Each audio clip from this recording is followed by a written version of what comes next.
माणसाचं जीवन जास्त सुरेख केव्हा होतं जर त्याच्याकडं कोणती तरी कला असेल. मग ती कला कोणतीही असू द्यात, ती जर आपण त्या दृष्टिकोनातून पाहिली आणि त्याची दखल अनेकांनी घेतली तर मग त्या कलेला एक वेगळं असं महत्त्व प्राप्त होतं.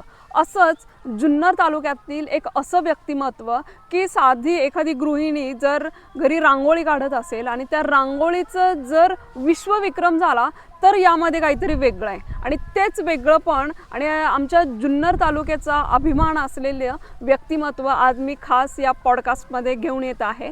तर नमस्कार, मी प्राध्यापिका दीपिका जंगम, आपल्या या चॅनलवर सहर्ष स्वागत आहे. आज आपल्या खास पॉडकास्टसाठी मी तुमच्यासाठी घेऊन आलेली आहे रांगोळी कलाकार असलेली पूजा काळे. तर त्या आपल्याबरोबर आज आहेत. नमस्कार. नमस्कार. तुमचं आपल्या या पॉडकास्टमध्ये सहर्ष स्वागत. सर्वप्रथम तुम्ही तुमची ओळख तुमच्या पद्धतीने करून द्या. रामकृष्ण हरी. माझं नाव हर्षाली उर्फ पूजा अमोल काळे. मी ह्या जुन्नर तालुक्यातील ढोलवड गावची स्नुषा आहे आणि जसं की तुम्ही बघताच गेल्या 3 वर्षापासून मी जगद्गुरू श्री संत तुकाराम महाराज यांच्या पायी सोहळ्यामध्ये दरवर्षी रांगोळीची पायघडीची सेवा देत असते. आणि त्याचबरोबर ही कला विविध अंगाने कशी मला फुलवता येईल त्यासाठी मी नेहमीच प्रयत्नशील असते आणि त्यातूनच सगळा हा प्रवास आत्तापर्यंत घडत आलेला आहे. आता आपली जुन्नर तालुक्याची तू ओळख बनलेली आहेस. अनेक जण तुला रांगोळी कलाकार म्हणून ओळखतात. तर याची सुरुवात आणि तू वारीमधला जो विश्वविक्रम आहे, असे 4 मला वाटते विक्रम तुझ्यावर नोंदवले गेलेत. तर हे कसं थोडक्यात आम्हाला सांगा आणि वारीचा अनुभव सांगाल.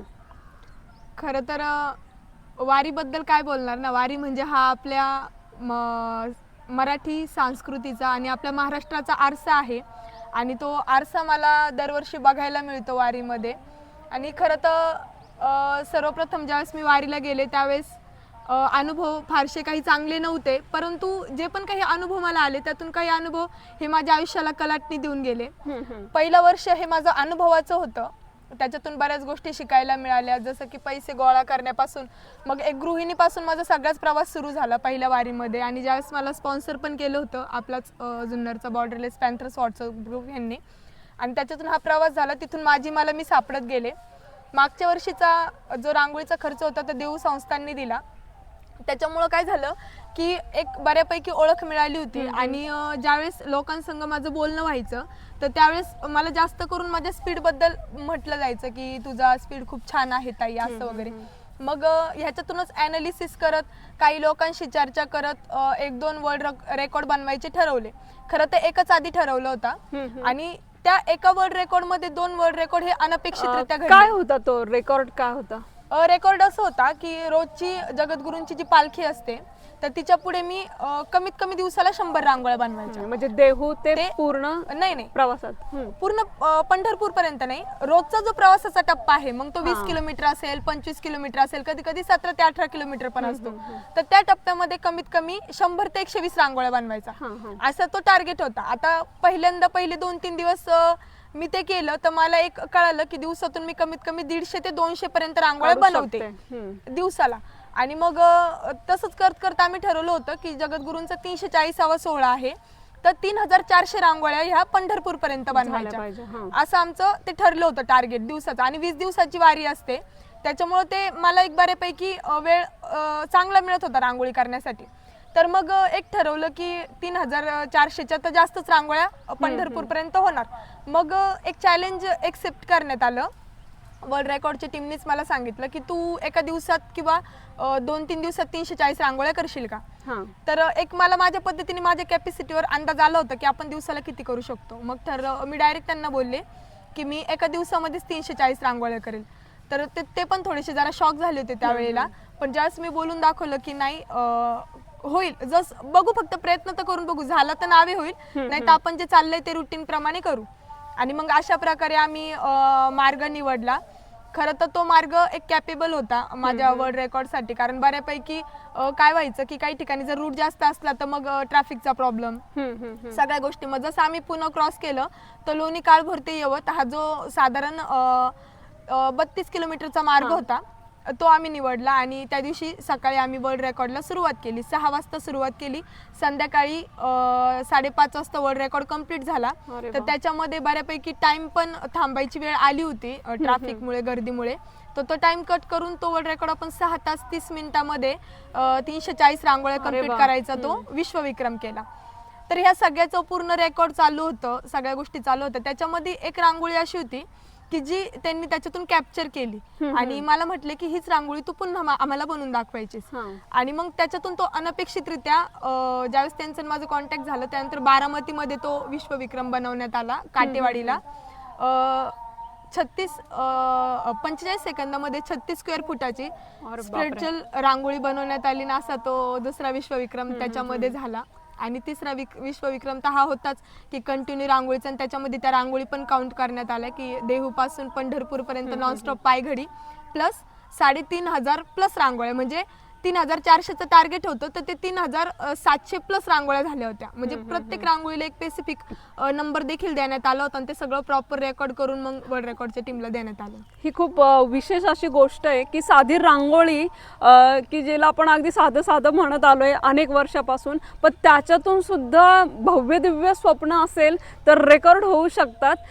तर हे भव्य दिव्य स्वप्न आणि ती जी चिकाटी आहे किंवा ते सतत जे रांगोळी काढणं असतं त्याच्यासाठी तुम्ही विशेष काही करता का?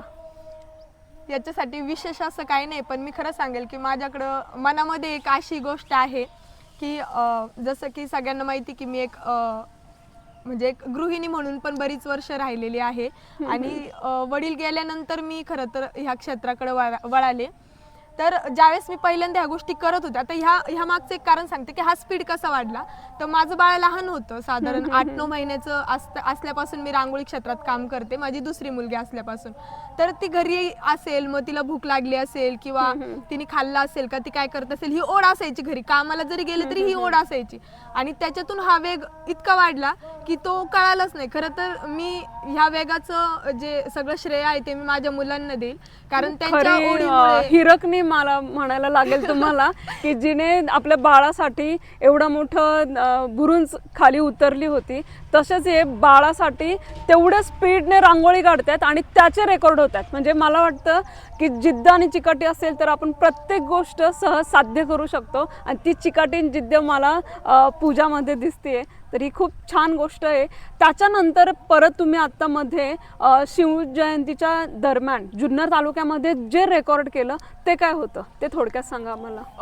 आता तो बनवायचा का, तर हे पहिल्यांदा सांगते मी. जसं की माहिती की मी जुन्नर तालुक्याची सुनबाई आहे, माझं माहेर श्रीरामपूर आहे अहिल्यानगरमध्ये. ज्यावेळेस मी इथं आले त्यावेळेस सांगितलंच की एक सामान्य गृहिणी वगैरे म्हणून होते. त्यानंतर माझा सगळा रांगोळीचा प्रवास सुरू झाला आणि ज्यावेळेस मी वारीला गेले त्यावेळेस वारंवार चॅनल्सला बाईट देताना किंवा कुणा संग बोलताना ज्यावेळेस मी उल्लेख करायचे की मी जुन्नर तालुक्यातली आहे, पुणे जिल्ह्यातील आहे, तर पुणे जिल्हा बऱ्यापैकी कळायचं, पण जुन्नर तालुका हा लोकांना माहिती नाहीये. आणि तो जुन्नर तालुका काय आहे आणि मी जुन्नरचे आहे हे मला वारंवार सांगायला लागायचं. त्याची मी बऱ्याच गोष्टी सांगितल्या की जसं की जगद्गुरूंचे गुरु हे आपले बाबाजी चैतन्य महाराज आणि त्यांनीच वारकरी संप्रदायाचा रामकृष्ण हरी हा मंत्र दिला आणि हे सगळं मला वारीमध्ये मी लोकांना वारंवार सांगायचे. परंतु मग ठरवलं की आता आपण तोंडाने खूप सांगितले, आता मला कलाकार म्हणून ओळखतातच, पण मी ह्या माझा जुन्नर तालुका आता मी कलेच्या दृष्टीतून पुढे आणणार. म्हणून ह्या शिवजयंतीला ठरवलं की आपण असं विश्वविक्रम करायचं की संपूर्ण महाराष्ट्राचं लक्ष हे जुन्नरकडे आलं पाहिजे. आणि शिवजयंती ही त्यासाठी मला खूपच जास्त त्यावेळेसची खास अपॉर्च्युनिटी वाटली आणि मग त्यातून सगळ्या गोष्टी ठरल्या आणि तो विश्वविक्रम करायचा ठरवला. काय पायथा ते माथा सलग रांगोळी ते किती वेळाचं होतं रेकॉर्ड? ते आता आपण लंडन बुक ऑफ रेकॉर्ड यांच्या बरोबर ते रेकॉर्ड बनवलं, तर त्यावेळेस त्यांनी मला 3 तास 40 मिनिटाचा टाइम दिला होता. की त्यांचे एक थॉट काय होता की मोकळा माणूस म्हणजे काहीच न करता वरती 2 तासात जातो, 2 ते 2.5 तासात, म्हणजे अतिशय कमी स्लो स्पीडनी चालणारा माणूस पण, असं त्यांनी मला सांगितलं होतं. तर ते म्हणले तुला रांगोळी काढत जायचंय ना, मग तुला आम्ही 1 तास वाढून देतो, 3.5 तासात तू कर. तर मी म्हटलं हो ठीक आहे चालेल, 3.5 तासात मी करण्याचा प्रयत्न करेल. त्याच्या आधी आम्ही सगळी त्या गोष्टीची तयारी केली. तर मला सांगायला एक विशेष आनंद हा पण वाटतोय माझ्या जुन्नर तालुक्याबद्दल की ज्यावेळेस शिवरायांनी स्वराज्य स्थापनेचं ठरवलं त्यावेळेस जे सर्वात पहिले मावळे त्यांच्या मागे उभे होते ना, तो आपला आदिवासी समाज. आणि माझ्या ह्या विश्वविक्रमासाठी सुद्धा तोच आदिवासी समाजाने मला खूप जास्त मदत केली, कारण 40 किलोची गोण होती, एकटीला करणं शक्य नव्हतं. हे त्या लोकांनी, त्या माझ्या बंधू भगिनींनी मला रांगोळी वरपर्यंत पोहोचून दिली आणि मला क्षणासाठी सुद्धा उभं राहण्याची मुभा त्यांच्यामुळं म्हणजे मिळाली नाही. आणि खरं तर त्यामागं त्यांचाही खूप जास्त हात आहे की हा एवढ्या कमी वेळेत झाला. ज्यावेळेस ही रांगोळी काढायला सुरुवात केली, टाइम दिला, टाइम सुरू झाला, लाईव्ह सुरू झालं आणि मी शार्प सकाळी 9 वाजता रेकॉर्डला सुरुवात केली. आणि सुरुवात केल्यानंतर मला सांगायला विशेष आनंद वाटतो की मध्ये 20 मिनिटाचा ब्रेक याच्यासाठी घेण्यात आला की कलेक्टर साहेब त्यावेळेस परीक्षण करत होते शिवजयंतीचं, त्यामुळे तिथं आम्ही थांबलेलो. तो 10 मिनिटं कट झाला आणि त्यानंतर अजून एक क्राऊड येत होतं, तिथं 10 मिनिटं कट झाले. तर आपण तो वर्ल्ड रेकॉर्ड सुरू केला. तो 1 तास 40 मिनिटामध्येच आपण पहिली पायरी ते महाराजांचं जन्मस्थान हे 1 तास 40 म्हणजे मिनिटात 3-3.5 तास दिले होते ते तुम्ही 1 तास 40 मिनिटातच पूर्ण 1 तास 40 ही खूप विशेष आणि वेगळी गोष्ट आहे. तर तुम्ही प्रेक्षकांना काय सांगाल, म्हणजे तुमची जिद्द, चिकाटी आणि हे जे रेकॉर्ड आहेत त्यातून एखाद्याला जर नाही का, बरेच जण असे असतात की निगेटिव्हमध्ये जातात. म्हणजे मी हा पॉडकास्ट मला वाटते विद्यार्थ्यांसाठी, सर्वसामान्यांसाठी आणि प्रत्येक जनतेसाठी असेल की कधी कधी मला हे होईल का नाही किंवा कारणं द्यायची खूप सवय असते. तर याच्यातून बाजूला होऊन कुठेतरी आपण पॉझिटिव्ह विचार करून आपल्याला काहीतरी भव्य दिव्य करायचं आहे हे जर डोक्यात ठेवलं तर त्या अनुषंगाने तुम्ही श्रोत्यांना काय मोटिवेशन किंवा काय एखादा सल्ला द्याल?